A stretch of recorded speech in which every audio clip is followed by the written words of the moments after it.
Really excited for Threepwave to share the Crypts and Caverns building blocks that he's been working on. Rings just launched today, so Jeremy, I think, will hop on and do a little shout out for Rings, which is sweet.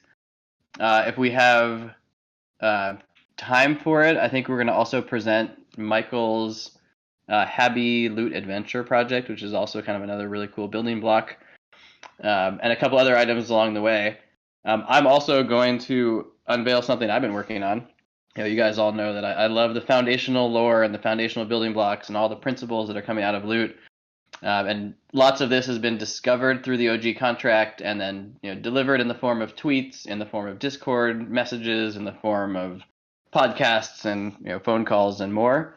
But it struck me that we should build sort of an official Loot foundation for builders and for the universe. And so I'm going to unveil something today that I've been noodling with or noodling on and playing around with. So I think we'll start with Threep's foundational building blocks around Crypts and Caverns, and then we'll flow into sort of a wider discussion about foundational principles of the entire Lootverse. Before I introduce Threep, Andrew, do you want to jump in, comment, share your thoughts, feelings, ideas, and hellos? Yeah, just want to say hello. Thanks everyone for joining us today. This is Loot Town Square number 4, and I'm just really excited to be producing these and kind of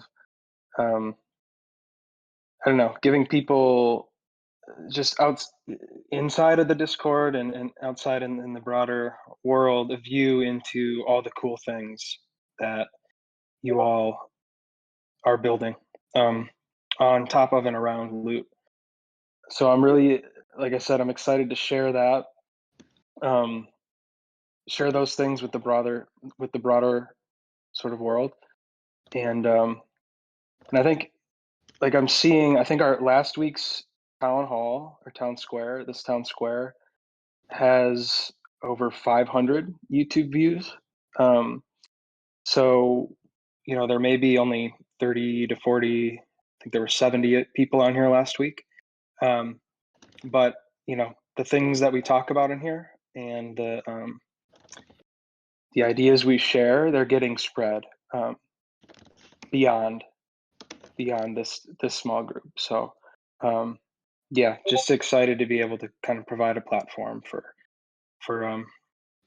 idea and project sharing. And I think with that, I'm very excited to introduce Threepwave and his Crypts and Caverns project. I'll just say one thing about it. I've been watching Threep build this in the Loot Builders Discord for, I don't know, Threep, you'll probably describe the background, but for a couple months. Watching him build and watching other Loot builders kind of jump in and help out. I think this project sort of encapsulates the spirit of Loot in general. So with that. Well, hold on. With that, I'm going to give him a second intro. It's like you're getting invited up to the Oscars here, and you just got the first intro. Now you're going to get a whole nother dramatic second intro. So not only is this project exciting, I just wanted to call out that I think Threep, who I don't know other than through this pseudonymous crazy world, is somebody really special in our community. I'm going to give you a dramatic intro, hopefully embarrass you a little bit here. But I just wanted to say that the kind of people that I vibe with in real life and in work life and in this new life are people who, 3 things. 1, people who think deeply, people who are on the same wavelength, and people who just care. And I think with some people, you pick up the phone, you have a quick intro, and you just know within minutes, okay, this is a deep thinker who is on the wavelength and who just cares. And so I'm excited to add on to Andrew's intro for Threep. Hopefully I haven't teed you up too much, but we're excited to see your deep thought on both your project, but also some meta takeaways for other builders and for the road ahead. Oh man, thank you, Tim. My name's Threepwave. Thank you so much for the intro. I'm probably I had this great intro, now I'm not gonna figure out how to share my screen and make it show up. So let's see if I can start there and get that going. I'm gonna share my presentation that I prepared for this. If you can just let me know audio that you can see this screen. It's a full screen presentation. Yeah, we can. I hope you can. Beautiful. Okay, great. First step is done. The Threep, you want to go full screen. We're seeing just the keynote outline version of it. Okay, great. I figured there'd be some technical difficulties. Give me 1 second. Sorry, I've not done this on Discord before. Maybe I should have done this while you were giving me the whole introduction. All right, let's see if I can do we a can see screen. it, which is kind of small. Do it, and then pull this up, and now I should be full screen. Now that worked. There you go. Yeah. Beautiful. Okay, thank you so much. Well, thank you everyone for having me. I have listened to these calls on YouTube. I haven't attended one live, so this is awesome to do it live. As mentioned, my project is called Crypts and Caverns. It is a group effort between a bunch of different builders. In fact, a couple of them are here. I see Ira Fudmore in the Discord. I see Jaffo, and there have been a bunch of people who have given guidance and contributed to this along the way. My 3-second overview is that Crypts and Caverns aims to provide a sense of place in the Lootverse. And what we're trying to do with this project is not just build a set of NFTs, which is what I'll talk about today, but to also build a standard. It's a really simple data structure that a small group of us came up with. Ira was in there, Matto, Dom, CJ Pais, that will allow anyone to build a map that is hopefully compatible with Loot. And so I think the long-term vision here is like, not that this project is successful, but that anyone who wants to provide a sense of place, whether it be a tavern, a world map, a town square, a dungeon, whatever you want, your grandma's bedroom, you can build that easily on chain and do everything with the tools that we provided. So that's the long-term view. I'm going to share just a little bit about my journey. Then I'm going to walk through how we came to this project, and then I'll tell you more about the project. So my name's Streepwave. I do have a real name in the real world, but I prefer to say pseudonymous. My background is in virtual reality and game development. So I've been doing that for a bunch of years now, like almost 20 years, which will date me. But I only found crypto this year, which I'm very embarrassed by. And so I've been trying to make up for lost time. And this is also my first Solidity project, which is a sprawling, crazy 5-contract beast. So you can see I'm ambitious, but also usually bite off more than I can chew. So I wanted to start by walking through, for me, what I'm excited about and what got me excited in Loot. I've been in the Builders Discord from day one. I've been a Loot holder since like day 3. And this is my Loot, by the way. I do have one, my only one prized possession. But what got me excited about Loot is that I realized that NFTs aren't just art. And this may be obvious to some people here, but I know we have some people like Modi in the audience who maybe are not as familiar or well-versed or haven't really thought through what are the ramifications of a metadata NFT like Loot. And so when I realized that this is not just a picture with words, but there's metadata underneath, there's an implied set of slots like a head slot, there's all this other additional information that Tim and others have pulled out of the contract, it totally blew my mind. And I realized that when we do this well, that art, as we see it now, becomes programmable. So that Lost Realm blip map you see on the left, which is another set of NFTs, can be combined with the color palette from my project, all done on chain, to create a new type of art that we haven't seen before. There's layout data, there's color, there's attributes embedded in this NFT. And it made me realize that an NFT isn't just the visual that you see, it's a public API. And it can be called by any contract or application. And that was a really big eye-opening moment for me personally.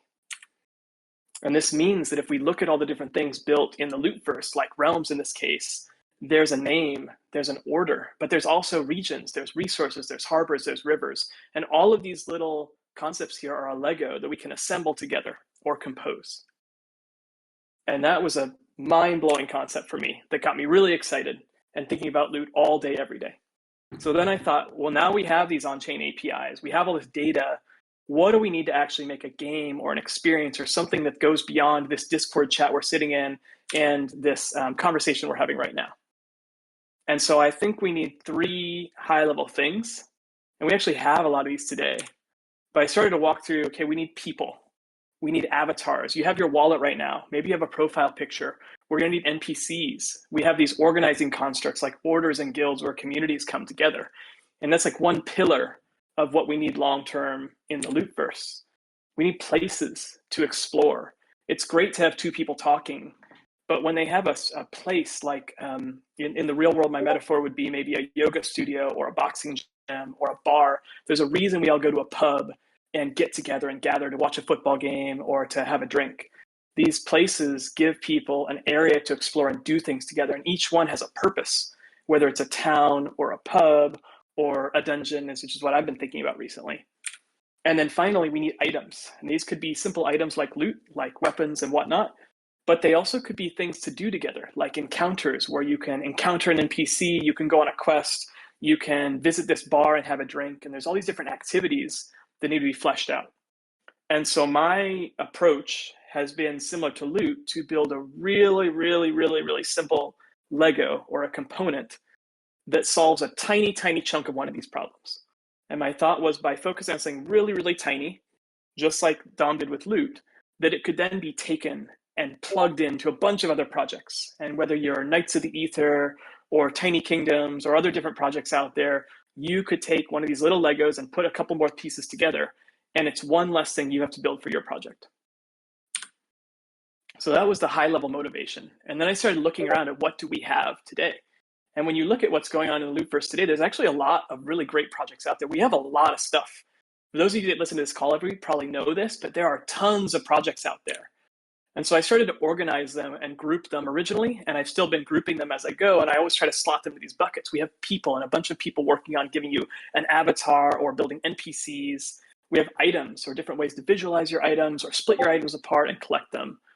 But we don't have that many places. We have realms. We have a couple other people working on places, but I think there's so much to explore, no pun intended, in this section. And so this is the area that I'm really excited about, is giving people a sense of place. When you think about realms, for example, there's all this implied information here. There's these words that could be gibberish or could be some really important name. And I just highlighted a couple points here, like what happens there? What is that town like? Is it a town? Is it a building? Is it still around? Is it gone? Is it raised? Is it a forest? Is it a mountain? And I feel like there's so much of this universe that can be fleshed out. And so that's what I've been excited about working on and trying to play a really tiny piece in that. And so that started asking me the question, where are we going to go to adventure? We're adventurers, right? That's what we do. We adventure in theory. So what are we going to do? Where are we going to go? Is it going to be a 2D top-down map like this where we walk around and we can attack other monsters? Is it going to be a metaverse-y town square with a thirsty wizard and crypto dick butts walking around? Is it going to be some 3D environment where we're all jumping and we're embodied in 3D avatars? Or is it going to be something more than that? Is it going to be some crazy amalgamation of all of those things I just showed you? And I think the reality is no one knows today. We have no idea whatsoever. I definitely can't tell you. But what I can tell you is when I look at all of these different visuals here, that there's something common. They all have a place where you can walk, a place where you can't enter. They have doors, they have walls, they have floor. And that may sound really obvious, but if I was to build any of these experiences, one of the first things I need to figure out is, great, I've got my character, where can they go? Can they walk around this area? Can they not? And so this was the problem that we started to tackle, is how do we define these spaces or these places, especially in a very small scale like this, where you could actually interact with it and imagine walking around this place. And so our approach was to start with walls and a floor. Just going with the Zelda example, you can see that there's an area where the character can walk. There's these little blue lines, which I've highlighted, where you can't walk. But then there's also a little special place, which is a staircase that takes you somewhere else. And so this was my inspiration for the very, very earliest starting point of providing a sense of place in the Lootverse. And if you imagine, put your imagination cap on for a second, starting to define these programmatically and laying out, where is the floor? Where can I walk? And then laying out, where are the walls? Where can I not walk? You actually start to get to something really simple. And we've purposely, through the work of a bunch of different people, put together a really simple concept that there is a layout, meaning there's floors and walls, and then there's a couple extra things that you can lay on top, and we've called these entities, for lack of a better term. These are things you can interact with. In Crypts and Caverns, I've chosen to use two. There's a door you can either enter or exit. You could think of it as a portal or a step ladder or something like that. And then maybe you want that bush in the top right to be something that you can burn down, or you can slash, or you can walk through. And so I've called that a point of interest.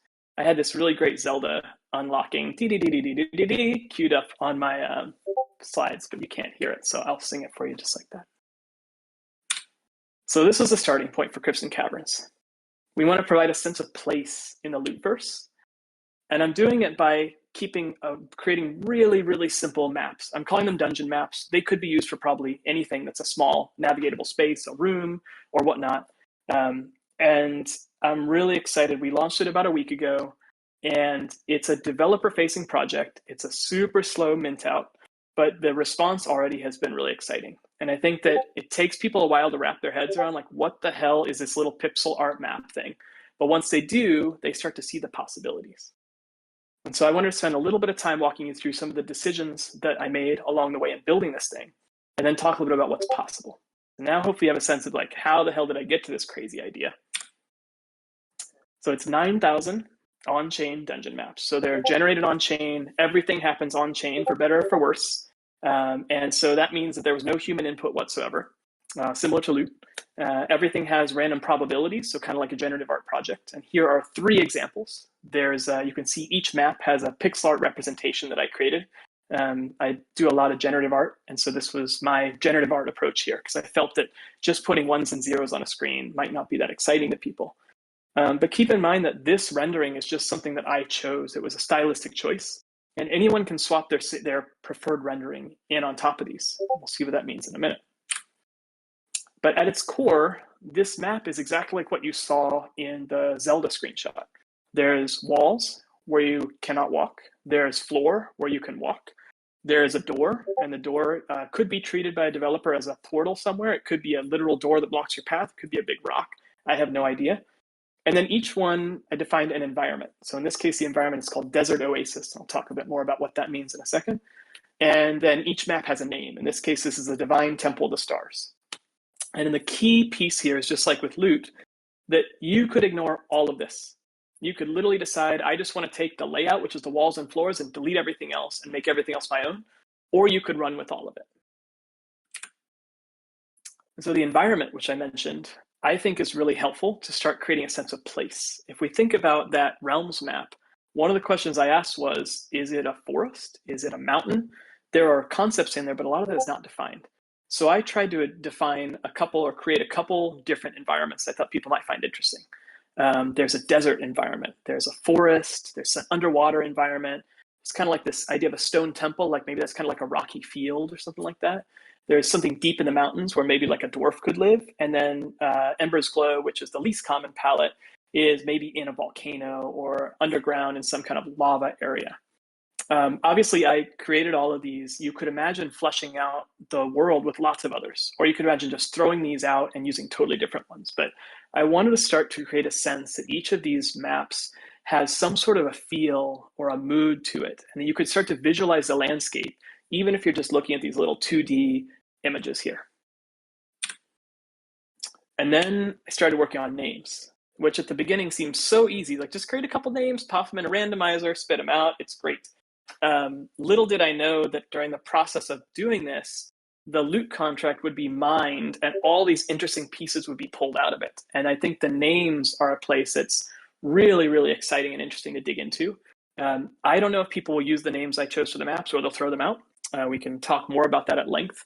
But I wanted to give each map a story. And that story could be really simple. These could be called the Dunes. So that's the most basic type of name you could get. And that's following kind of like what Magic the Gathering did, where they have a plains is a type of land. But there's also lots of different types of land. And I think that we could picture these different areas having a story. And you could imagine each of these different maps tying to different areas in the Lootverse. So for example, I tried to tie in the orders. I don't know if there's a Dunes of the Twins, but you can definitely create a map of the Twins. They do exist. As I was going along, I have not been up to speed with all the recent takeaways on the orders. So I created some of my own, I deleted some of them. And so that's something that I'm going to work out when I look through the lore and the different canonical lore and figure out how does that fit in. And that's one piece of advice I just wanted to share with anyone building is try to keep up with what's going on with the lore discussions that are happening, because I actually think there are even more opportunities if I would have been paying more attention to really plug in there. And I think Tim is going to share more of that and give more visibility around that next. And then another thing I wanted to do was I wanted to create characters. We don't really have many characters in this Lootverse yet. There's avatars and you can create your character, but we don't have like a Lord Blackthorn or a Voldemort or whatever those other characters might be. And so I put a couple out there in the world, and they may stick or they may not. But this one is Grumps Dunes, you can probably tell who's that inspired by, but each character is inspired by a person either in the Lootverse or out in the broader world. And then the final piece that I wanted to do was hint at some sort of history or backstory. And so I created a small set of what I call legendary places. And legendary doesn't necessarily mean super rare, even though they happen to be in my collection. But the idea that each of these places had a particular event that happened. And similar to something like a Camelot, you could imagine that this name that is now, this map that is now called Oblivion, has some big event that happened there. And we as a community get to come together and define what that event was. What happened there? What were the events that happened? When did it take place? And so, as with all this stuff, I don't know if anyone will use any of this, but because it's a decentralized project, I thought, you know what, I'm going to put an opinion out in the world and see if it sticks. So I will not be offended if no one cares about Oblivion, but I also would love if people in the Discord take this and run with it and start to figure out what happened there. What is this place? Let's describe it.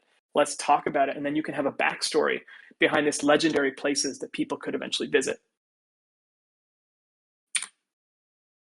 So that is the entirety of the collection. It's really simple. There's 9,000 generative on-chain dungeon maps. There are walls and floors. There's doors and points of interest. There's a desert oasis environment. It's just the example here. There's a bunch of environments and names. My hope is that people can take that and then plug it into the experiences they're building. And whether they decide to call this the Divine Temple of the Stars or they decide to call it something entirely different, I don't have strong opinions on. But I think that the base map layout will be really valuable for people who are building. And so I want to show some examples of what you could do with these maps.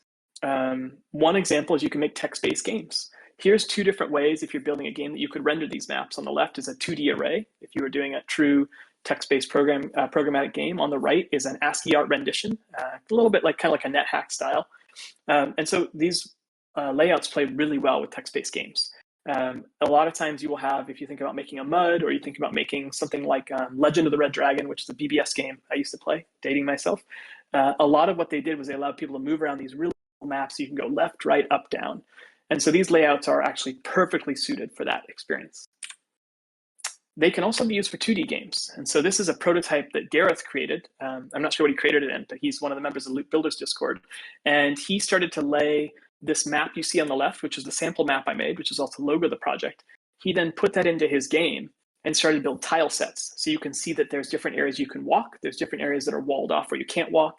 And there's a little treasure points that he created. And there's a little card. I think that's a character that you can maybe collect or you can battle.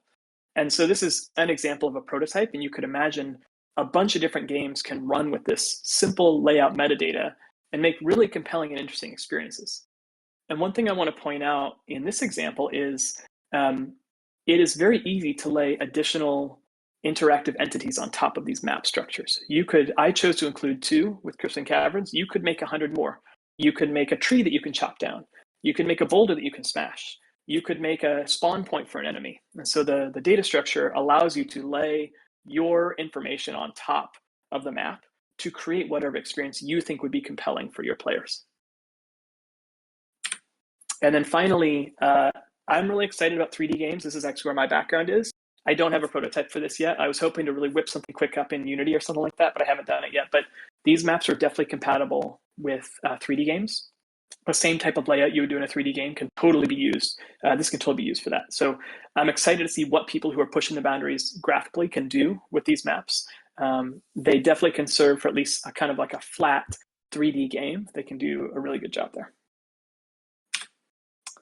The other things that I actually think are almost more interesting than what I showed are, there's a couple other ways you could use these maps. Like you can link and create links between them. There's no reason that a door from the Den of the Gale can't bring you to the Morbid Keep of Fire, or that you couldn't create a staircase. And you actually, if you think about it, you can start to link these together in interesting ways and lay on a network of links on top of them, almost like a graph. And now you have an infinite space of exploration. You can land people in random dungeons at random places, and you can create a holistic experience where you feel like there's a start point and end point, and you move through different environments over time. Sorry, I got background noise here. You can also imagine taking a realms map, and if I wanted to say what happens in this location, there's no reason I can't link that location to this door in this map. And now when I click on that map or I somehow interact with it, I am teleported there. and now have a way to go from the world map, which I'll call Realms the world map for lack of a better term, down to these detailed experiences, and then you could exit back out. And so I think this idea of linking different places together is going to be really powerful over time. And then just a couple other examples I think are interesting. I have not built out prototypes for yet, is I think that giving, whether it be an order or a guild or someone a reward for claiming a dungeon, maybe if they play your game, they get a take of however much gold or AGLD or whatever the currency is someone earns. I think could be really interesting and give people incentives to hoard or gather these different maps on their end. You can also build generative on-chain encounters. So I popped in some really crappy pixel art here, but similar to what you've seen from Legend Maps took a really simple layout and then popped some entities on top, like a character or some enemies and some other items. And so these maps are totally capable of supporting that, whether it be in a situation like this, or whether each tile is a whole room of its own that you traverse, similar to something like a Zelda dungeon or a Binding of Isaac. So those are kind of like the obvious use cases that I think people can do. And then I want to just tee up this longer term idea really quickly, which is there's two other things you can do with this project. The first is if you have a project and you want to integrate maps, but you don't feel like these maps suit you, there's actually a contract, one of the contracts in the project called the generator contract that you can pass a random seed to, and it will generate a random map on your behalf. And so when you plug this to the random seed in, you call the contract, you get a unique random dungeon. And I think that that's going to be really interesting for projects that maybe these maps aren't quite right for them, and they need, let's say, 10,000 maps, or they only want their maps to be 10 by 10. And this is the beauty of an on-chain generator, is that you can just crank out an infinite set of random maps. And finally, let's say you want to create maps off-chain, you're a game designer, and you want to use an editor like Tiled or something like that. You can, as long as you follow our map standard, you can feed in your map and put it on chain. And if you follow the standard, it will be interoperable with the Crypts and Caverns project and any other project that integrates maps that follow the standard. So there's probably like 15 one-hour talks baked into all the things I just said. I just want to give everyone an overview, share a little bit of my experience, and talk about what I'm super excited about, which is these simple components that do one thing well and can be consumed by all the other contracts out there. And I just wanted to take a moment to thank a bunch of people, particularly CJ Pais, Dom, Ira Fudmore, Matto. They have been super, super influential in actually getting this project done and getting the standard out there and defined. And I have a whole host of other people that I would thank if I had another 30 minutes, like the Oscar speech that was alluded to earlier. But I really just appreciate everyone who's been involved and everyone who has contributed or hopped in the Discord and minted one. So in conclusion, my name's Streetwave. This is Crypts and Caverns. We're trying to provide a sense of place in the Lootverse. This is our website. I will also share it out afterwards. And we have an outpost in the Loot chat. So if you're interested in the Loot Discord, so if you're interested, you can join. You can build with us. A lot of the decisions that need to be made are not technical. We need a lot of people to help us with lore, to help us with coming up with tile sets. There's so much work out there. And my goal is just to get everyone in the Loot community, give them this tool so that they can start building great games and experiences using these maps. Thank you. Three, awesome, man. I was actually about to go mint one here on the fly. I should have done that 10 minutes ago as you were talking. Really, really cool. Round of applause. That was awesome. Yeah, that was so good. Thank you for sharing. Is the best way to contact you just here through Discord or through the outpost maybe? Yeah, you can hop in the outpost. The outpost is called Crypts and Caverns, has a sweet emoji map as the icon, and you can just hop in there. We do have our own Discord, but I'm trying to maintain both. There's a builders chat in our Discord that we're working on. I would also say if you're just interested in building for the Lootverse at all and you have questions, the Loot Builders Discord is a great place to hop in. So there's a bunch of channels. There's a dev chat. You can just ask open-ended questions. And what I'm going to try and do over the next few weeks is just feed all the things I've learned from building, like where do I go to find the latest on lore? How do I build these kind of reusable components? I'm going to try to feed those into that chat and try to make sure everyone has resources so that they can avoid some of the pitfalls that I ran into over time. Amazing. Awesome. I just shared the Loot Builders Discord channel into the proper Loot Discord. Maybe one day we'll unify these two because maybe it's unnecessary to have both. But three, thank you so much for the positive energy. And maybe to get everybody started, I feel like I should mint some right now. What do we say? Thanks so much. Yep, make sure you share them. I love seeing people's mints. There's some really awesome ones that have come out. Did you end up using names from that spreadsheet? I think Ira passed around a spreadsheet for a while. Yep. Yeah, you so did. pretty much Okay. every name in the project came from that spreadsheet. It was from the I think it's in this Discord. There was a writer's chat, or is a writer's chat. So we sourced. He was super helpful in sourcing a bunch of names from the community.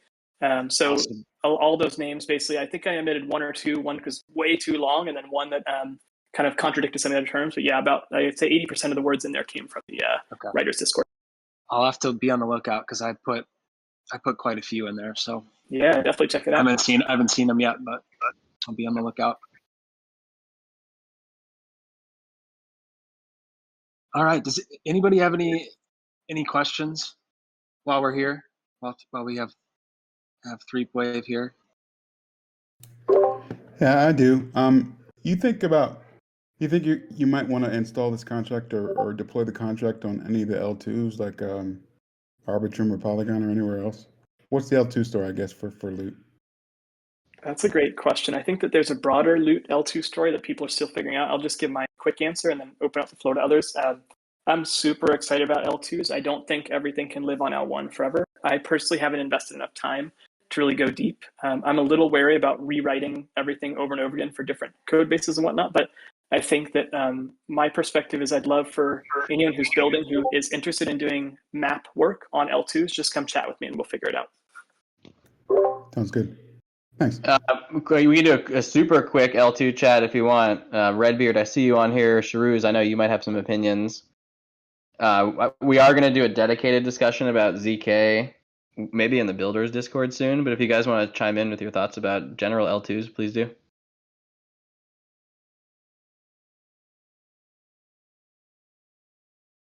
Or if you're multitasking or don't want to speak, no worries as well. I haven't been keeping up, and I know Redbeard's been kind of pioneering stuff, so I'm more keen on hearing what he has to say.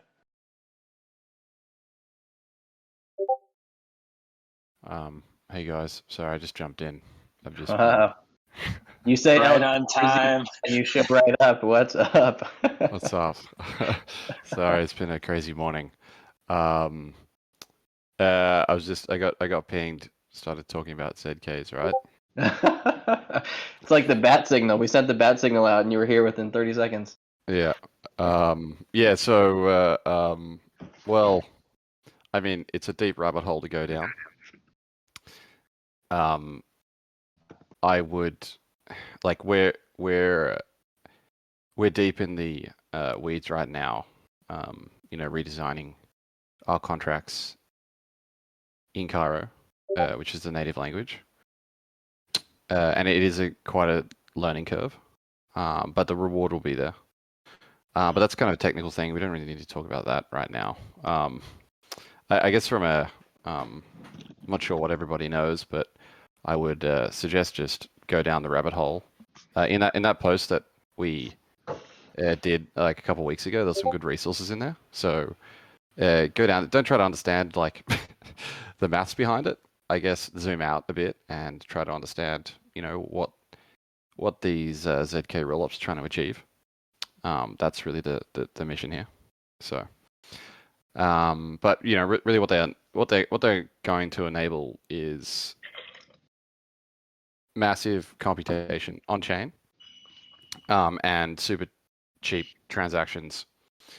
So really, that's really the two key things. But it's going to come with the challenges, and it's early right now.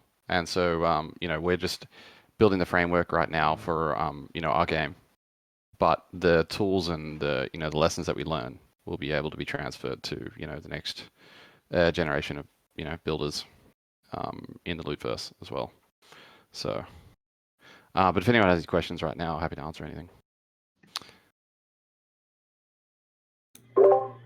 Lord, I just want to say I've been really impressed with your conviction and leadership on this, and I would love to do a dedicated call specifically and all about L2s. Yeah, it's okay, we can do that. I hadn't had time to schedule a call this week. It's just been a bit crazy, but so soon enough we can do it. Yeah. Cool.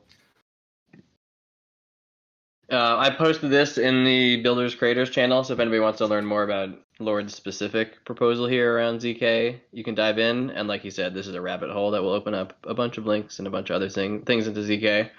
I know there's been some work on Arbitrum and elsewhere, but from my vantage point, this has been the most sort of high conviction proposal and highest level of specificity around sort of the why and the what of why this makes sense for Loot. Yeah. Yeah, it's definitely Arbitrum and Optimism, they're great roll-ups, but we just don't think that, like, to actually get a functioning game where you got to do multiple transactions a day, yeah, they're going to become cheap enough for that. So they're going to be great for trading, when you're trading something, once a week or once, maybe even once a day. But, frequent actions, I don't think they're going to become cheap enough to allow games to emerge at scale.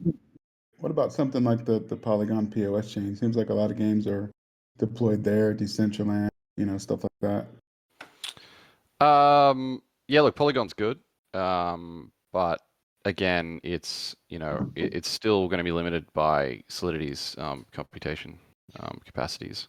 So, and it's I think Polygon's bringing out their own ZK rollup anyway, so I think they're the Polygon's POS chain is kind of a means to an end right now, in my opinion. Like, everyone will transition to their ZK chain in the next year or a couple of years. So it's hard legs now to learn this stuff, but it's going to be rewarding to do it if you zoom out of it. Got it. Makes sense. Yeah. Lord, thanks for sharing. Maybe that's a good teaser for everybody else. Let's definitely do an L2 discussion maybe next week. I mean, depending on how the schedule goes, maybe next week, Wednesday, could be that discussion. But if we have another packed schedule full of launches and show and tell and stuff, maybe we can do a specific sort of technical builders discussion about L2s. But I'll leave that in your hands. Cool. Awesome. So I told you guys we're talking sort of foundational principles today, and that discussion about Crypts and Caverns, I think, is a really perfect, incredible, and specific example of foundational principles for the Lootverse. And you know that I have been like full on geek sniped by Loot for the past 4 months.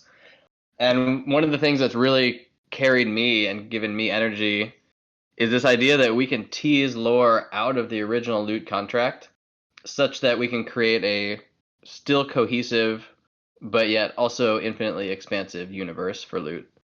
I think that is an incredible opportunity for all of us.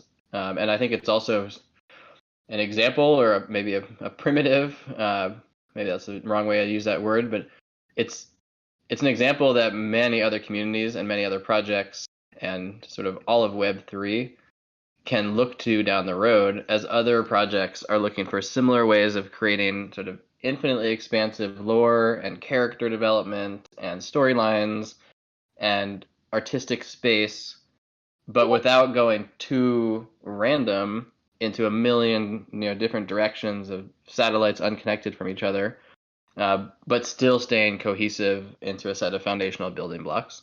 And so I'm both excited about this for Loot, but also excited about this for just the next chapter of sort of decentralized, asynchronous, community-created media. Collaborative media is a whole new category, and we are pioneering that in Loot right now. So what I'm excited to launch today is the synthesis of a lot of the work that I and we have been doing around deriving these foundational principles for the Lootverse. Through a site. I'm calling it the Loot Foundation, or loot.foundation. You can go to the site now. This is really low budge. This is straight up just a Notion board that we put some structure around. But it also means it's open and really easily editable, and no need for PRs on this. It can literally be just, we can all work together in Notion to edit this. But I wanted to do a show and tell and present this today. The context and the timing, I think, lines up actually pretty nicely with what Threep was just talking about. That a lot of Loot builders have reached out to me personally and said, hey, I've got a project. Can you give me advice? How can I best weave my project into the lore of the Lootverse? How can I best build on top of these foundational principles I don't want to build a parallel universe. I want to build and expand on the loot universe. And so I've been giving a bunch of advice and doing my best to sort of help people navigate and think through creative challenges and more. But a lot of those have been one-on-one conversations or just Discord messages or tweets or tweet storms or screenshots or whatever else. You guys have seen a lot of my different work. And so I wanted to unify that all here. And so what you're looking at here is a site that brings together the sort of unified foundation, the unified canonical entities, the unified core principles of Loot into one site that is intended for builders, but also I think relevant for players and a wider community too, but mostly intended for builders. And by builders, I mean developers, designers, storytellers, artists, anybody building in and around Loot.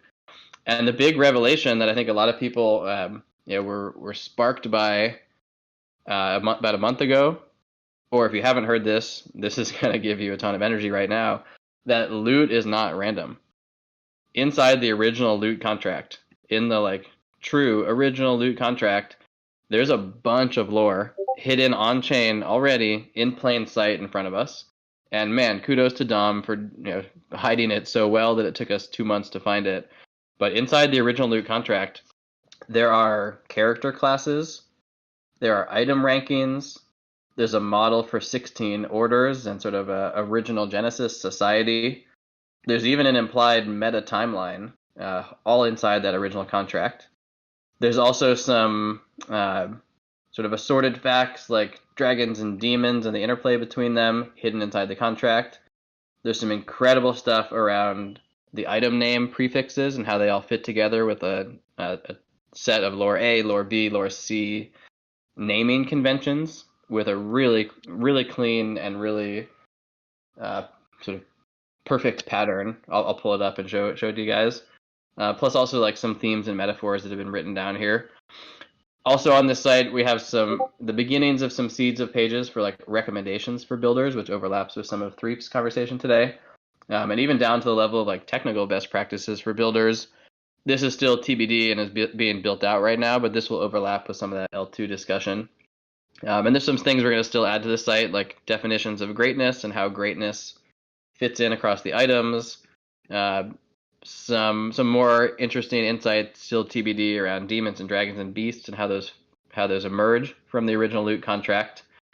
And then over time, my vision and hope for this is that as builders, again, builders meaning artists, storytellers, designers, developers, as we build new things on top of this foundation, so as we work on top of the foundation of Loot and build things like realms and like Crypts and Caverns and rings, which we're going to see in a second here, and dungeons and other sort of foundational constructs, as we add foundational constructs that were not in the OG contract, but that feel right, that we as a community could actually vote to add to the canon.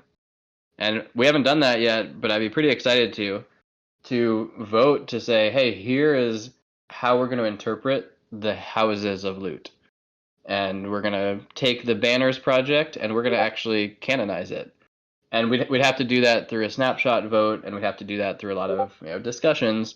But I think that for us to succeed as a community, one of the things that, at least to me, feels really important is for us to build off of the same foundations and to build on top of each other.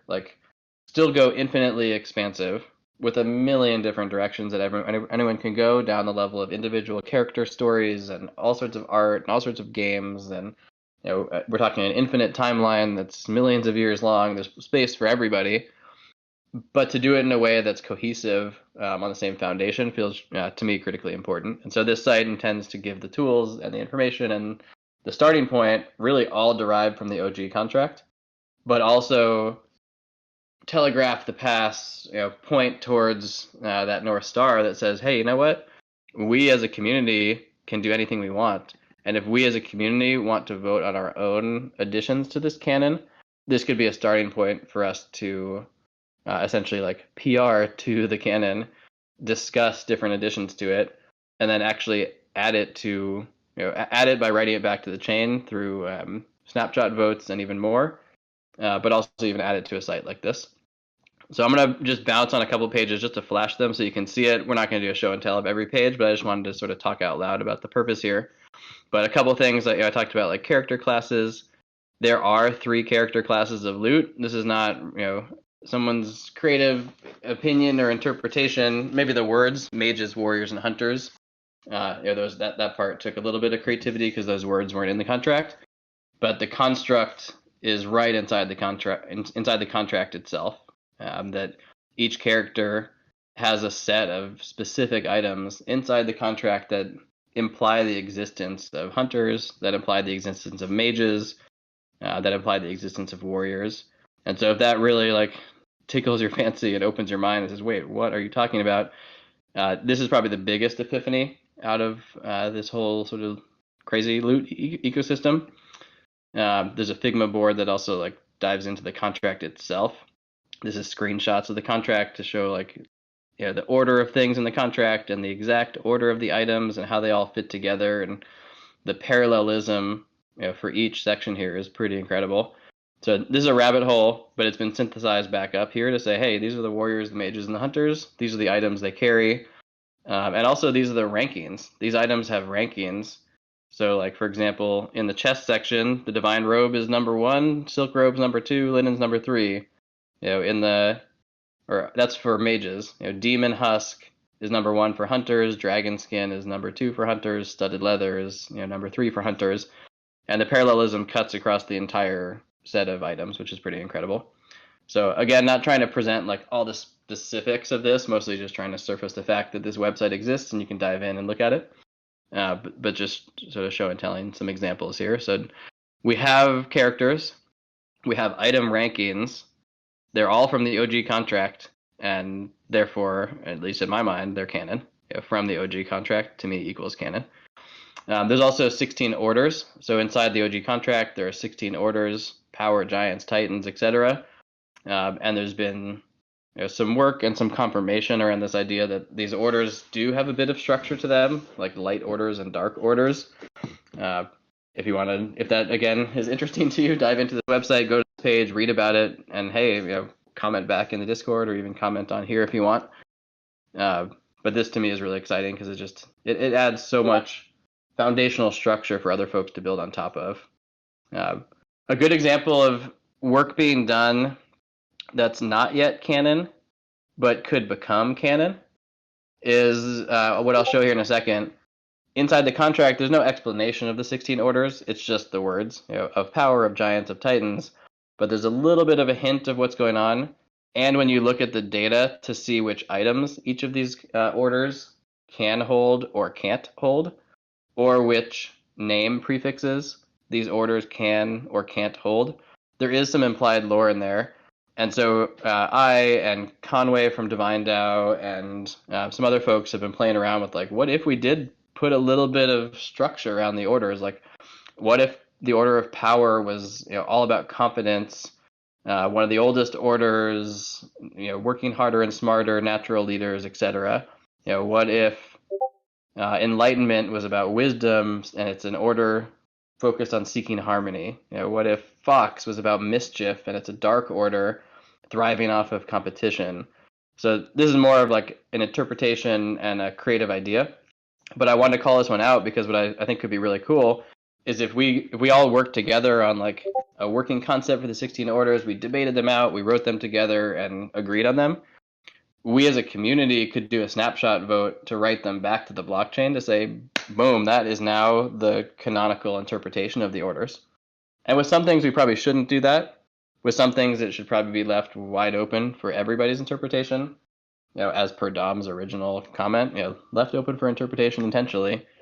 But for some of these, it might actually behoove us as a community to say there are a few things that are foundational, and we might, as we grow and grow and grow, decide to add to the canon. And so there's some really cool discussions happening about the process, the methodology, the mechanism and protocol by which we might actually even add to canon, which is a really cool and exciting, intellectually stimulating question for me. A huge problem space beyond loot.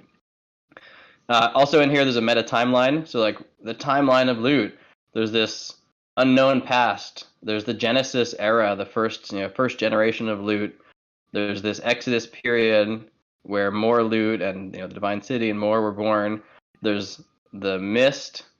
There's this Great Adventure period, which is essentially today through the rest of time. And there's some notes about like what each of these eras may mean, but more like open-ended questions. More like questions about what came before or where did we come from, why are we here. But so again, if it tickles your fancy, there's a page full of a timeline. There's some assorted facts in here, like dragons and demons and dark and light magic, again, derived from the OG contract. Again, I mentioned the item prefixes. This is now really rabbit hole, but there's some really cool stuff around prefix sets. If you were on the last loot call, Onusel and sorry, I'm blanking on your Discord name. What is your Discord name? Sorry for not remembering. But somebody presented in a really, really incredible presentation here around just the meaning of the prefixes and how they all fit together. And there was sort of a shocking discovery and takeaway for builders that, I guess this is the takeaway here, that there's 3 lore patterns that have merged and that the prefixes are not random, but the prefixes actually fit together in a really cool way. There's a lore A, a lore B, and then a lore C set of prefixes that are actually not tied to any items in all of loot, and that these are all here for interpretation and creativity. So this exists. It was Lockett, Tim Shell. Lockett. There you go. I'm sorry for forgetting your name, Lockett. If you're on here, if you listen later, but Lockett is a incredible member of this loot community. And then there's some other stuff here around recommendations for builders. This is like seed ideas, and actually Threep and I have started to work on this. I'm going to try to snipe you into this, Lord, and anybody else who wants to participate who's been a builder and has your own recommendations for builders.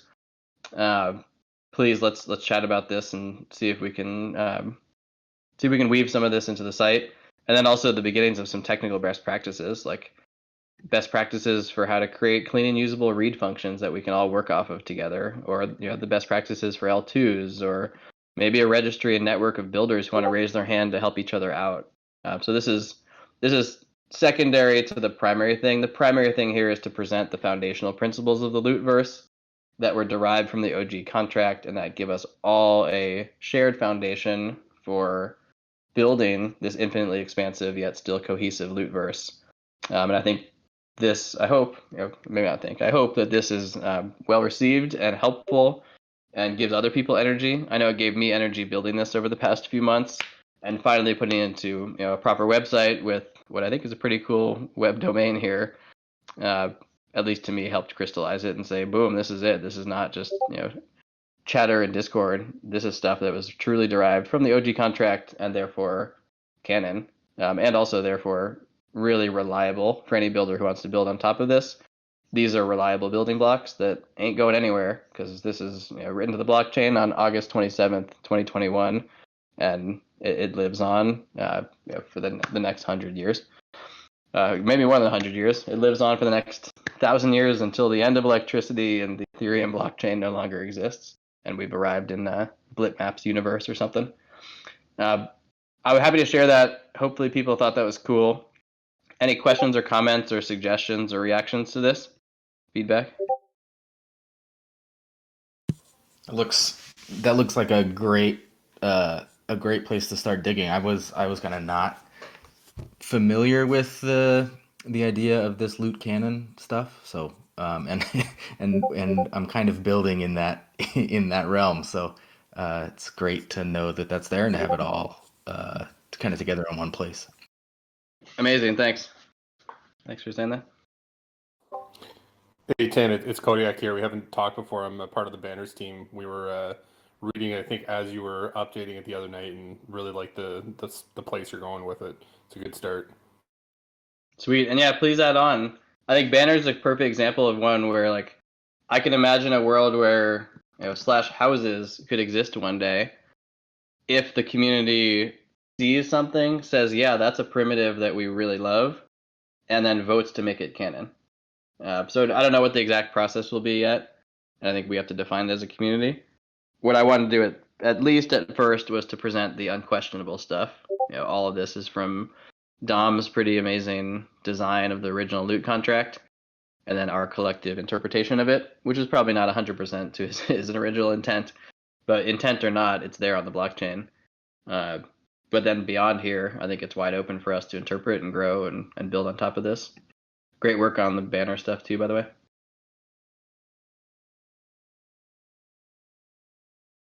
Hey Tim, I'm about to hop off. This is Andrew. I'm about to hop off. But I just wanted to say thanks for putting all the time and effort into this project, into this specific project. And I wanted to bring up something I think you and I have talked about before, maybe very briefly, but it's maybe creating a second community call, but for the builder community. And I don't know if it needs to be once a week, but I think there are a lot of great builder minds in Loot. I mean, obviously we've seen evidence of that today, but I think maybe providing like a platform or a place for some deep, very technical conversations and brainstorming and sharing would be really beneficial to the wider Lootverse.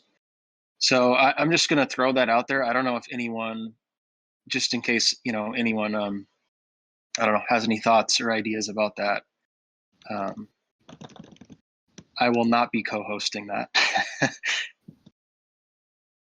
We can actually create some documentation or something similar where we can make loot talks where we store all tech data.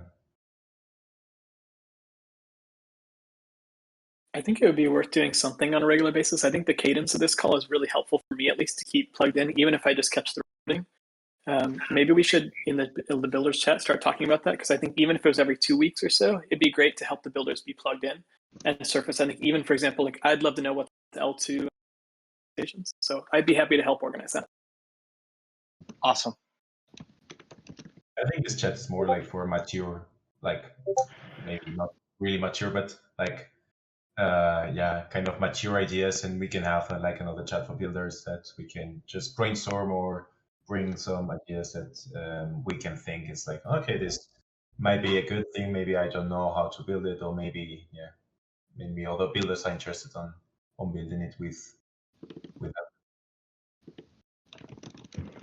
Yeah, absolutely. Yeah, maybe that's something, Streetwave, that's something like maybe that first call with that group could be kind of walking through this thing you and Tim Shell have been working on. This document or whatever that Tim Shell just showed. Yeah, I think that's a great starting point. I also want to invite Sportsbeard into that. I don't think he's on here, but Sportsbeard quietly launched something into the builders chat maybe a week ago, which is really amazing. I don't know if I can get the link without doxing myself here, but he launched something that I think he called Loot Characteristics or something like that. Actually, maybe I can just find it here real quick. I just want to highlight this. Here. This loot classifications. He built a loot classifications contract that we as builders can all hit now, and it gives you the rank. It gives you the class, character class. It gives you the material. It gives you heavy, medium, dark, light, cloth, hide, metal, jewelry, warrior, hunter, mage. It gives you the item ranking. So we're still going to work on this to finalize it, but this would be a really cool instantiation of the spirit of this stuff here. These are just words on a screen, but if this also becomes a contract that we can hit that synthesizes a lot of this stuff, I think that would be an incredible takeaway. So for Threep and anybody else who wants to do that builder's call, we can both use this document, but we can also maybe talk about the loot classifications contract itself as a sort of an anchor point to work off of.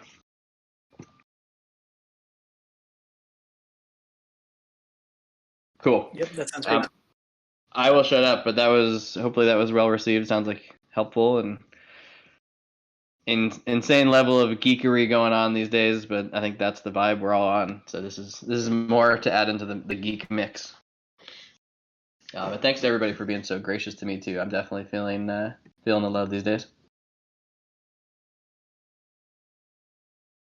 Okay, speaking of feeling love, Jeremy, if you're still on, you're up. I want to give you some love.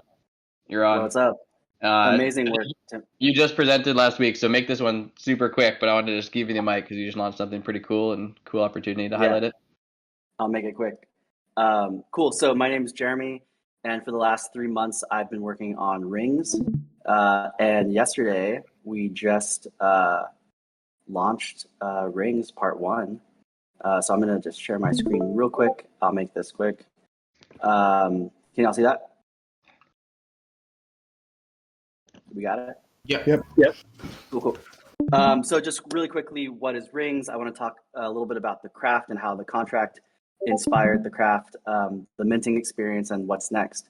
So, the prompt of Loot was, to omit artwork, and so I've taken it upon myself to visualize all 8,000 of the rings in Loot. And there's 4 different rarity levels. And if you're a Loot owner, MLoot owner, or have Genesis Loot, you can actually mint the ring that matches your exact bag, which is really cool. And the point is that, you could have a piece of artwork that represents what you have in your Loot bag. And in the future, we could see, these rings being incorporated into other projects, games, maybe even 3D printing them, and all kinds of other stuff, whatever the community wants to do with them. So we basically scraped the contract and categorized all the rings in Loot and found 4 different rarity levels across the 16 orders. And it got pretty gnarly when we went down and started looking at legendary and mythic rings. And so we ended up designing a bunch of symbols for every single one of these prefixes, which was covered last week. And they show up on the rings on the right. And we're putting them on every single one of these legendary and mythic rings. So you can just see a quick example. And these are baked right into the renders. So they absorb all the lighting and shadows and everything. So really pleased with how this is turning out. And it should be special for the people that mint the legendary and mythic rings. And these are completely built in 3D. So you can, these are true 3D, and I'm just kind of jumping around in here. So you can kind of get a peek behind the scenes of how I've created these. But yeah, anyway, so yesterday we launched rings on our website, and we started with common rings. And so you can go on our website, rings.market, sign in with your wallet, and start minting common rings. And what's cool about this is next week, when we launch all of the rare rings, you'll be able to turn the common rings into rare rings, something we call forging. So you're basically going to take your ring, your common ring, to a blacksmith. They'll melt down the metal.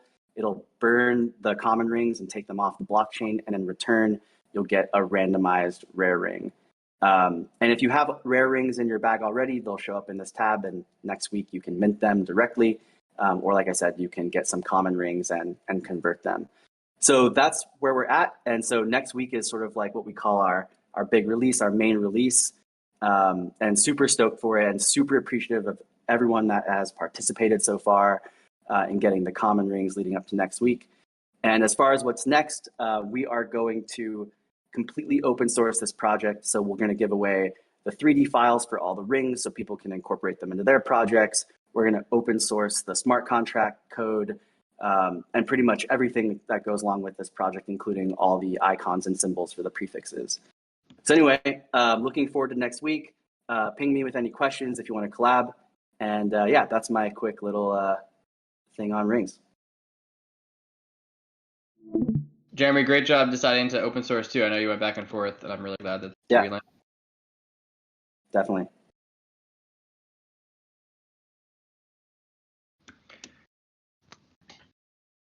All right, what did I have here?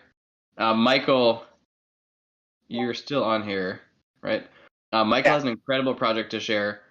How about we do this, man? Why don't we do a tease of it today so you can get it shared, share it out, and then to start next week's call, why don't you do a full proper presentation of it? That sounds great to me. You guys hear me all right? Yep. Great. Okay. Let me just share my screen real quick.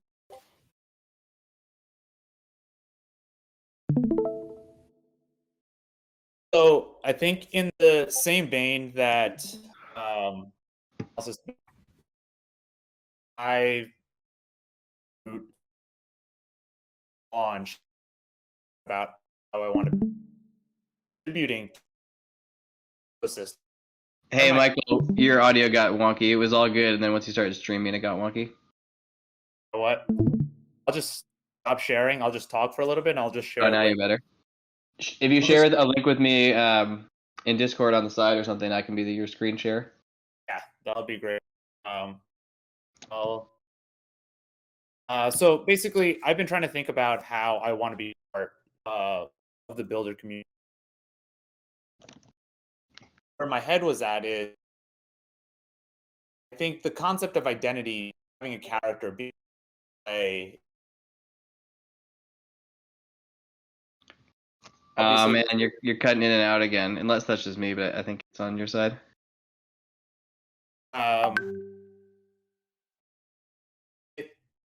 Problem. Everyone else going to? Yeah, it's a little choppy for me as well, unfortunately. Yeah, for me too. Okay. A bit. Or new. Causing a lot of internet.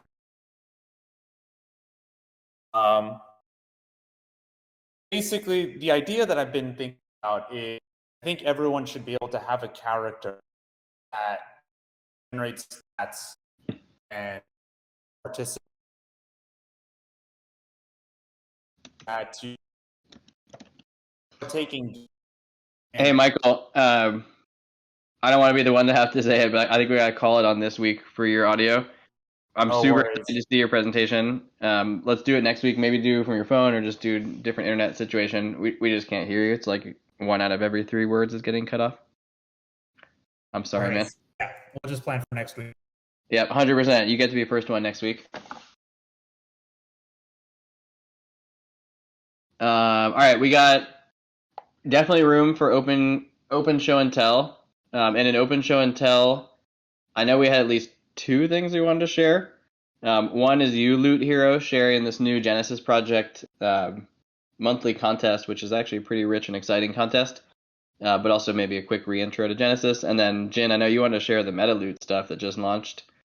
For anyone else who wants to dive into sort of open forum show and tell, sorry that we're already an hour and 15 minutes into this, but pretty exciting stuff shared all around. Maybe like a 3-minute version for you, Loot Hero, on the Genesis monthly contest, and 3 minutes for you, Jin, and then we can open it wide up.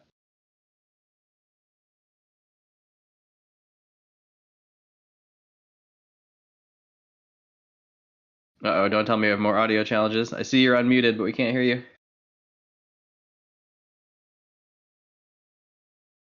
Dun dun dun. Okay, pause on Loot Hero. Jin, you want to take the mic on MetaLoot? Yeah, sure. Let me just share my screen. So, not to be confused with, it does tie into some of the MetaLoot stuff I was sharing last week.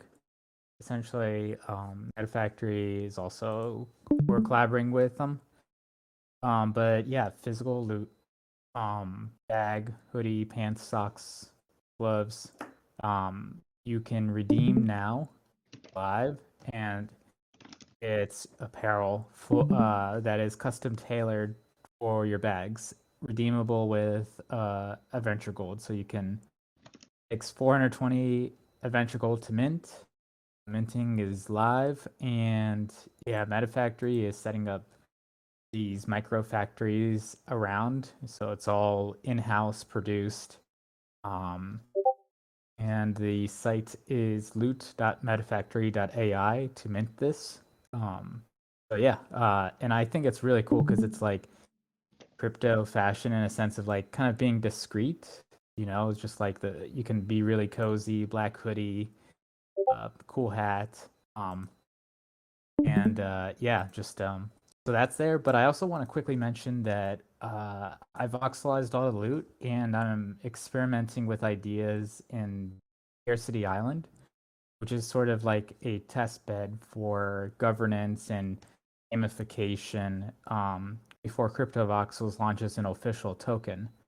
And Scarcity Island has basements, and we can really play around with ideas with like maybe crafting or discovering the loot inside of this virtual world. So if you're interested in collaborating, hit me up.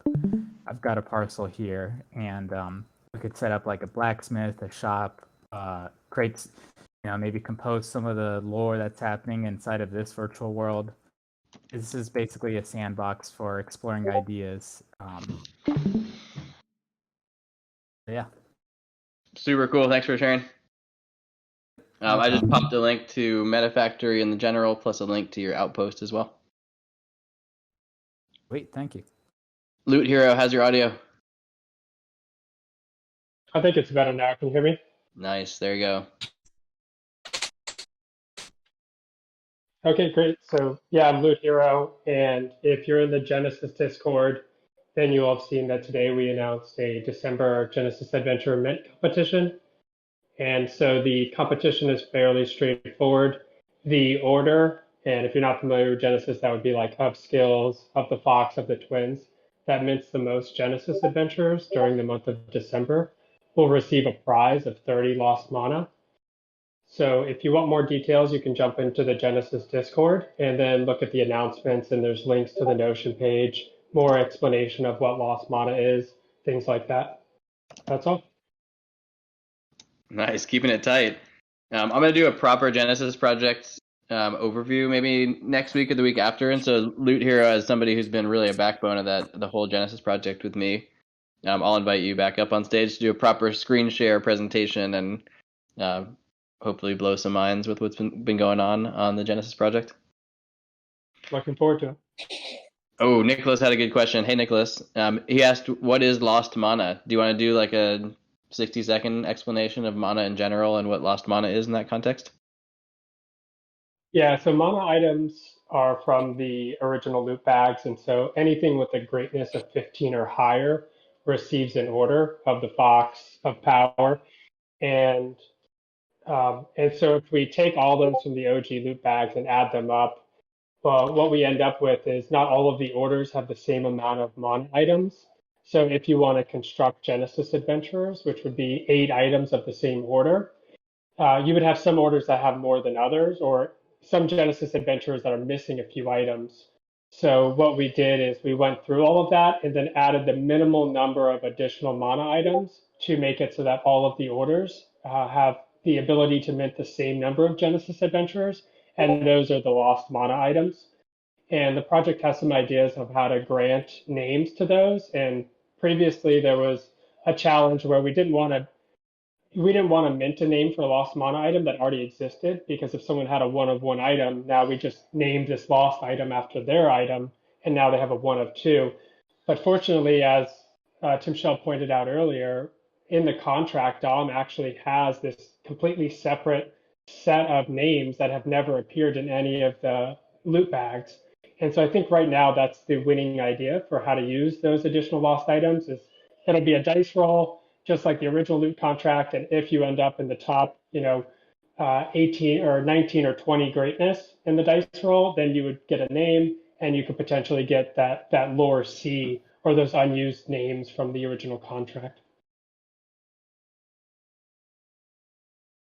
Nice. I saw Neo and Nicholas, you guys are popping into the general chat. If you have any follow-ups, happy to do it in text chat or unmute yourself if you want to dive in.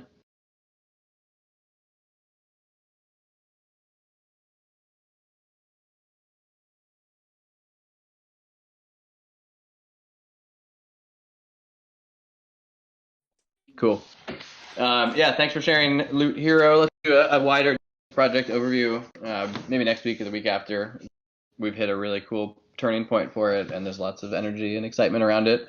And I looked the other day, Genesis Project is now turned into the #1 loot derivative project at least in terms of number of transactions and ETH transacted and stuff, which is sort of a silly metric, I guess.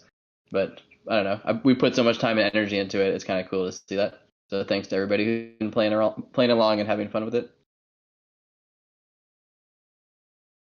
Nice. There you go. Nicholas just posted a good screenshot here. Yeah, Genesis Project is a bit of a rabbit hole, but it's a really cool one that it was derived completely from the original OG loot contract, and the existence of these Genesis adventurers was actually implied by, sort of mathematically and conceptually inside of the original OG loot contract. So even though they weren't called out by name, their existence is on chain in that original OG loot contract from August 27th. And what we did is just dug in and said, let's figure out how to derive the original state of the loot universe. So excited to keep banging along. The community is super active. If you want to have fun with a bunch of geeks, the Genesis Project Discord has got a lot of fun stuff going on.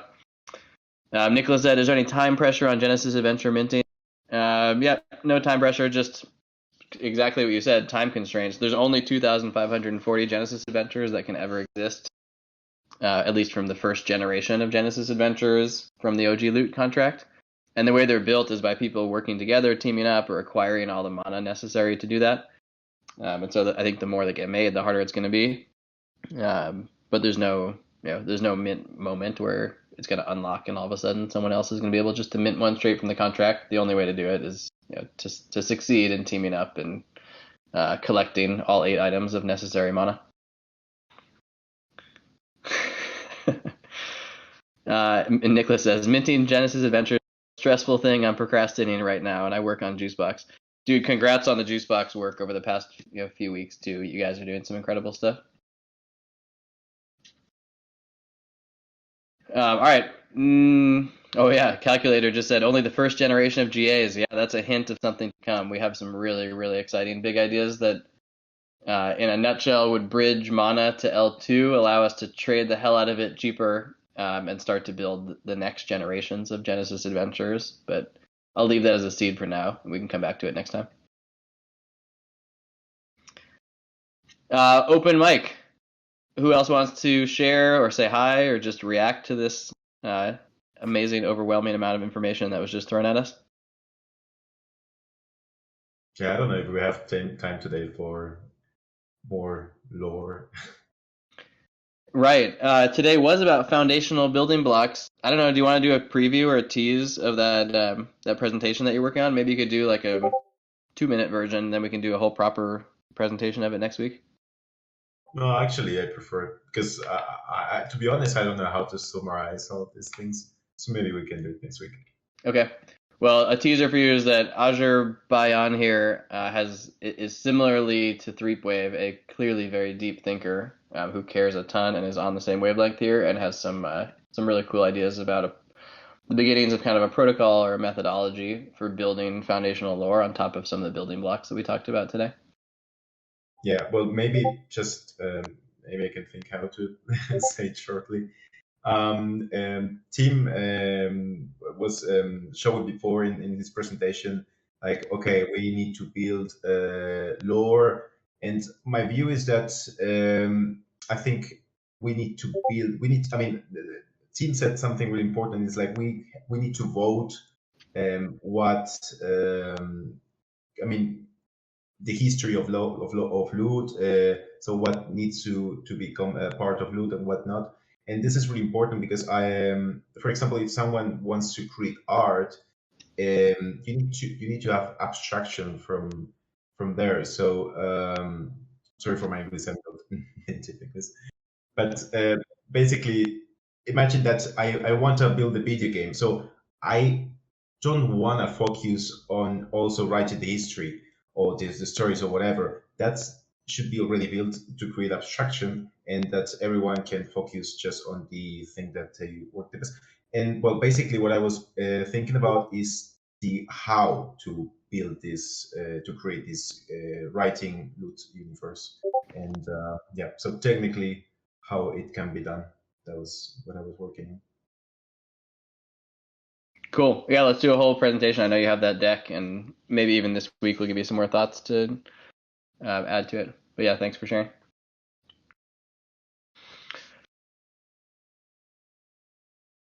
Nicholas, I don't know if I want to put you on the spot, though. Actually, I think you said that you can't speak, but man, I would love to hear the story of the inside baseball of Juicebox insanity these days between the Dune DAO and obviously the Constitution DAO. You guys are in the spotlight, but I guess I won't put you on the spot since you can't talk. Oh, he says plug your headphones in. Nice.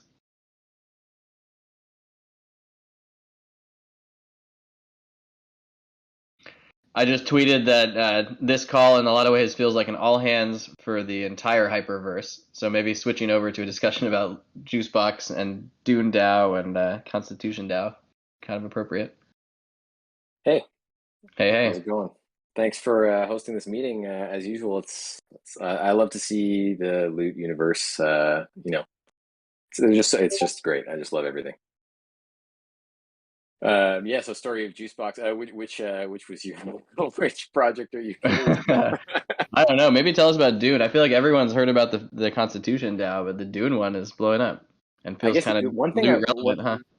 Yeah, totally. That was crazy. They raised, oh, I forget. I tweeted the numbers, like something like 300 ETH to buy the Jodorowsky Dune manuscript, which there's like a documentary film about that's quite popular, which is like a crazy project on its own. And then they won at auction a few days after Constitution lost, maybe a week after or something.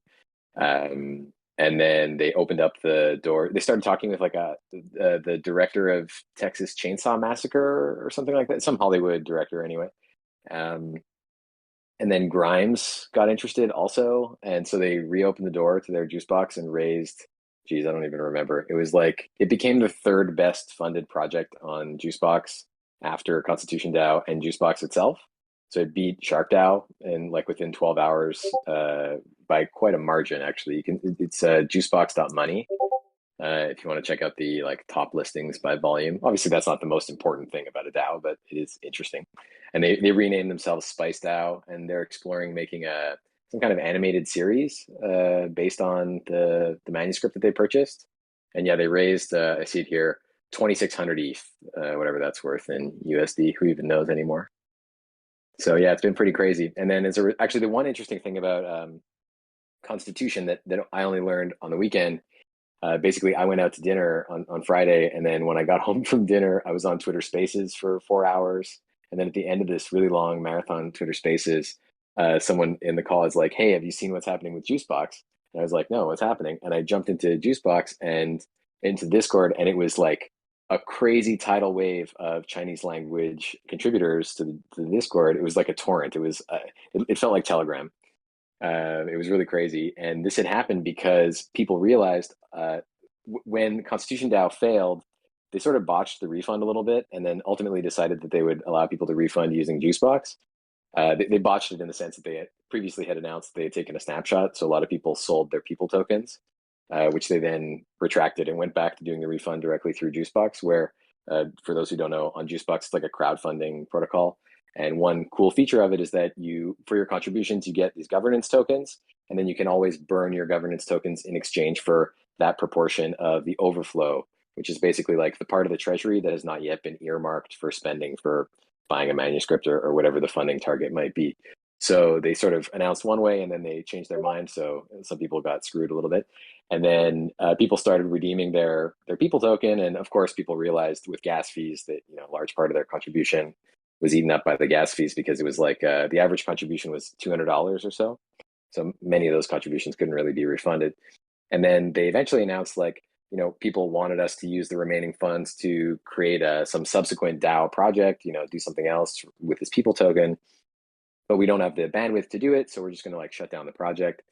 And by the way, no criticism of the people doing the project. They did an incredible job getting that thing together, and organizing these things is very complicated. But they decided that they were going to sort of shut down the whole shop. And then people realized that this meant that the people tokens, given that it was like a very fair distribution to a lot of different people, a lot of small contributions, and there was no reserve for the founders, this made it very conducive to becoming a meme coin. And then it had this extra feature, which I didn't even realize the protocol would enable. But basically, if you decide that you're never going to fundraise again, then the token supply of your Juicebox project token is capped effectively, which is unusual for a Juicebox project. So the people tokens would never be issued again, and it meant that every people token was backed by a certain amount of ETH. So it created what I've been sort of jokingly calling an ultrasound meme coin, which is like a meme coin with a built-in minimum value in terms of ETH. It can always be refunded for a certain amount of ETH. So that's what caused all this crazy Juicebox stuff, including the explosive Dune DAO raise, now SpiceDAO subsequently. So it's been a crazy week for us over at Juicebox. Can I give you back my my ETH that I took back from my redeemed tokens before this craziness all happened and switch it back for people? Want some people? Yeah, because people like what 100x or so? I don't own any Oh my people God. for what it's worth, but it did a crazy multiple, whatever it was. That is so it's insanity. been wild. Yeah, and if anyone from this community is interested in using Juicebox, definitely hit me up on Twitter. It's Nicholas with 4 N's. I think my Discord DMs are closed because too much spam, but Nicholas on Twitter with 4 N's at the beginning. Feel free to send me a DM. Yep. +1 to this team. Nicholas and Django and others are really amazing builders who are just heads down, on the right vibe, truly care deeply, and just deep thinkers. So welcome also to this extended community, but thanks for sharing. Absolutely, yeah. I'm excited to, when things calm down, finally get around to building some loot derivatives myself or participating in some of these derivative communities I'm hearing about here. So it's like, I love to hear about the ZK stuff as well. And I'm super down for a loot builders. I just joined the builders Discord, but I would love to join that for conversations. Like if once a week we could have a call where we go really deep on one project's tech stack, I would be super interested in that. You just said the word ZK. I wonder if Lord of a Few is going to pop back in here. Anyone else want to unmute, show and tell, say hi, share your feelings?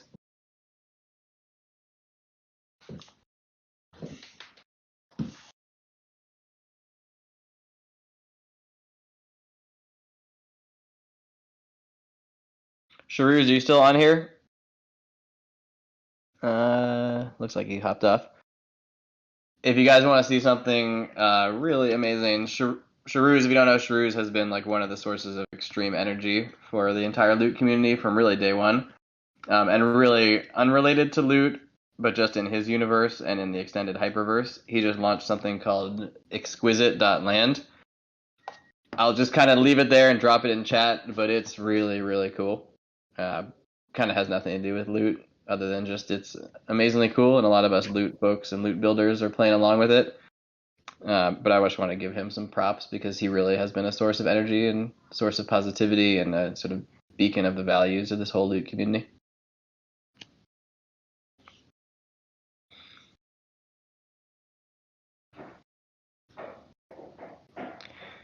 All right, I think let's call it. That was a really cool call today.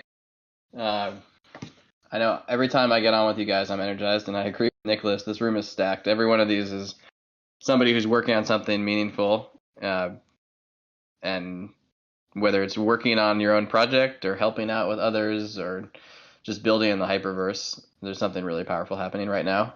Part of my original interest in joining this whole loot world, the minute that I saw this launch, within seconds of seeing this contract, it's like, holy shit, there's something new here, was the realization that you could build something great across a decentralized, permissionless, kind of pseudonymous, vibrant community. And to think of this call as the all hands for the hyperverse maybe is a little bit premature to call that, but I don't think it's crazy. The people in this room, they're not Facebook metaverse builders. We're the hyperverse builders, and we're coming together in this moment to talk loot. But there's a lot going on underneath the surface. So, congrats to everybody for finding each other. Thank you for the positivity. Thank you for the deep thinking, the vibes, and the care. And we'll find you again next week, Wednesday, 2 p.m. Pacific time, in the Loot Discord. But along the way, hit us up on Twitter. Find us in the Discord here. This is sort of open mic to chat. And if you have something you want to present, whether it's a art project, a writing project, an idea, or a contract or an NFT project that's related to loot, or even just get your get your ideas out and get feedback, hit us up. We have a call prep channel where we do some call prep before these each week. So if you want to present next week, hit us up. Thanks, everybody.